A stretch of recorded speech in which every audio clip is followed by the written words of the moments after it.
Bàជំរាបបងប្អូនថ្ងៃនេះទី26ខែ1ឆ្នាំ2026បាទនេះជាទិដ្ឋភាពពូជចន្ទីថ្មីហើយ24បាទដែលដាំបានដើមប៉ុណ្នេះបងប្អូននេះដើមបានប៉ុណ្ណឹងបាទហើយដីឡើង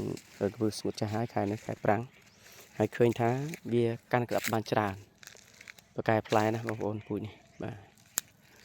បងប្អូនមើលផ្លែឡើងយោងទៅហើយដើមប៉ុណ្ណឹងសោះបាទ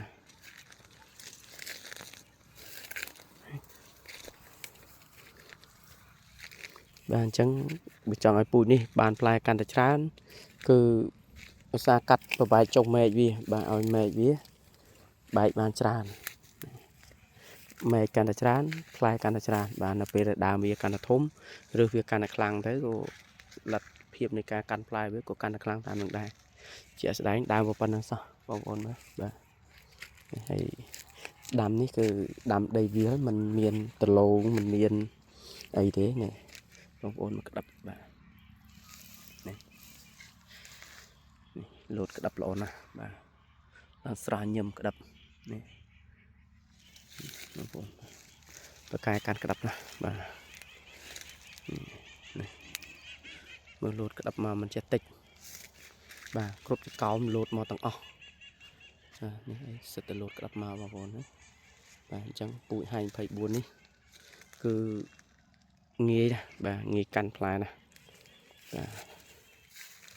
អញ្ចឹងយើងអត់ចាំបាច់ជំរុះជំរុញទេពូជហ្នឹងណាបាទហើយវាល្មូផ្លែបាទនៅពេលដែលដើមធំទៅគឺកាន់ហិតតែច្រើនបាទហើយបងប្អូនមើលណាបាទនេះដើមប៉ុណ្ណឹងនេះដើមប៉ុណ្ណក៏ដៃបារម្ភខ្លាចតែអាយ៉ាស់មេទៅវិញនេះបាទអញ្ចឹងបើបងប្អូនដាំពូជនេះនៅដើមតូចនៅឡើយកុំអាទាន់សូត្រយកផ្លែអីជៀសវាងអាយ៉ាស់មេបាទយើងកាត់តែងមែកវាឲ្យមែកវិលជុំស្អាតហើយឲ្យមែកមាំសិនចាំយកបាទអញ្ចឹងទេនៅពេលផ្លែធំទៅខ្យល់មកអាចនឹងហែកហើយបាទពីព្រោះចន្ទីវាអត់ដូចអំពិលទេសាច់វាមិនស្វិតល្អដូចអំពិលទេណាអញ្ចឹងហើយជៀសវាងហែកដើមផ្លែច្រើនណាបាទនេះបងប្អូនផ្លែគ្រប់ដើមបាទផ្លែគ្រប់ដើមនេះផ្កាវាស្រស់ញឹមហើយលោតក្តាប់មកតបនេះបងប្អូនមើលអញ្ចឹងអានេះគាត់ដាំមិនមានដាំដលងដាំអីទេបាទដាំចន្ទីសុទ្ធហ្មងហើយគាត់ថែសត្វល្អិតបានត្រឹមត្រូវរបស់គាត់អញ្ចឹងឃើញថាផលវាក៏បានទៅតាមនឹងដែរណា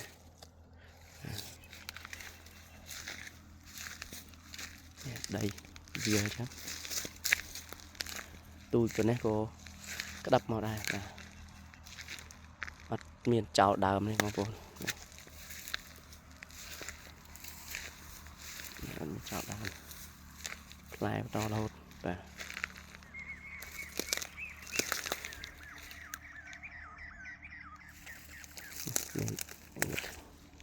ដីស្រស់ស្គុះអញ្ចឹងបងប្អូន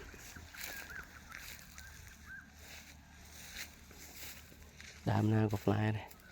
ដើមនេះក៏ផ្លែបាទផ្លែគ្រប់ដើមអានេះពងផ្កាក្រោយ